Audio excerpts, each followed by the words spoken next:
Hola, mi nombre es Viridiana Rodríguez, soy odontóloga adscrita al Sistema Municipal DIF de Tecama. En esta ocasión yo les voy a hablar del bruxismo. ¿Qué es el bruxismo?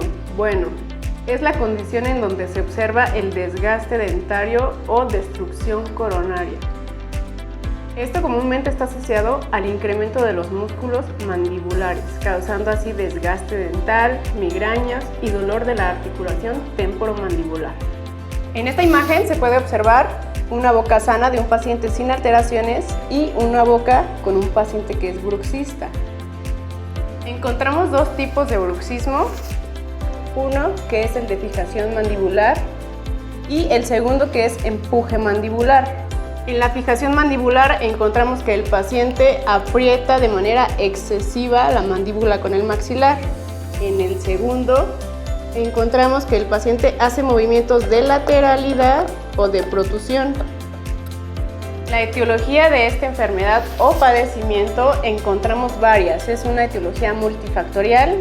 Tenemos como destacado el tabaco, las drogas, el alcohol, problemas psicológicos, ansiedad, estrés. Es una enfermedad multifactorial. Bueno, ¿cómo se trata esta enfermedad?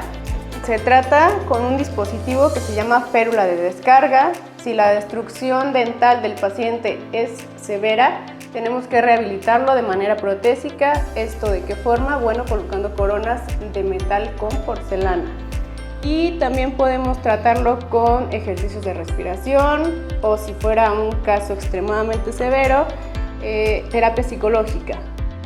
Y por último, si tú te has dado cuenta que padeces esta enfermedad, te recomiendo acudir al dentista. Yo me encuentro en la Casa Club del Adulto Mayor, ubicada en Pino Suárez, Héroe Sexta, Tecama, en un horario de 9 de la mañana a 6 de la tarde, de lunes a viernes. O bien te recordamos que el Sistema Municipal DIF cuenta con varias localidades. Hasta luego, vecino tecamaquense.